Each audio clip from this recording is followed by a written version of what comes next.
you own a high definition TV at home, research shows that 69% of U.S. households own at least one high definition TV at home. That's about 3/4 of U.S. homes. According to Best Buy, 40% of home theater return products are said to be defective by the customer. But when Geek Squad performs a functionality check, it is revealed that only 4% are truly defective.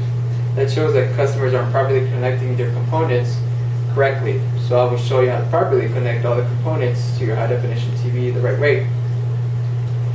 I have worked for Best Buy the past 3 years as a home theater consultant, and I have learned how to hook up any home theater product from all my trainings.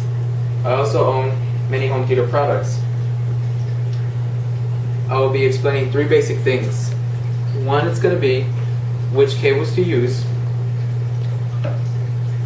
how to properly connect all your components to the TV without an AV receiver, and how to connect all your components to the TV with an AV receiver.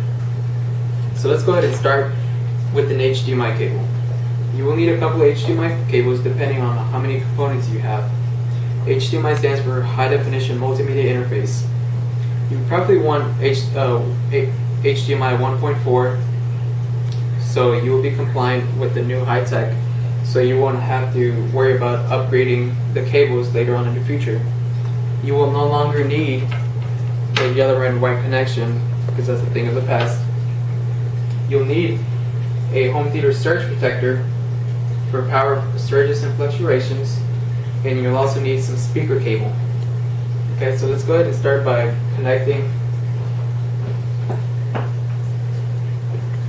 home theater components to the TV without an AV receiver. So we'll go ahead and find the HDMI output on the DirecTV box and hook it up to it. You'll have only one connection from there, always, and then you'll hook up the other end of the HDMI cable into the HDMI input on the TV. Then we'll get another cable, depending on if you have any other components, and here we'll have a Blu-ray player, and we'll hook up the HDMI cable to the HDMI output on the Blu-ray player, and the other end into the HDMI input on the TV. Then we'll just go ahead and get the power cables and connect them to the surge protector. And that is how you properly connect your components to the TV without an AV receiver. So now let's connect your home theater components to the TV with an AV receiver. So instead of going into the HDMI inputs on the TV, we'll go ahead and plug them in into the HDMI inputs on the receiver. And then we'll go ahead and get another cable and hook it up into the HDMI output on the TV, and the other end will plug in into the HDMI input on the TV. Then we'll go ahead and make sure we'll connect the speakers into the speaker terminals on the receiver, so we'll get sound through the speakers, because that's the whole point of an AV receiver, is to power speakers, to give you a surround sound effect at home. And then we'll just make sure, again, that we'll have our power plugs connected into the surge protector. And that's how you properly connect your home theater components directly to the TV from an AV receiver.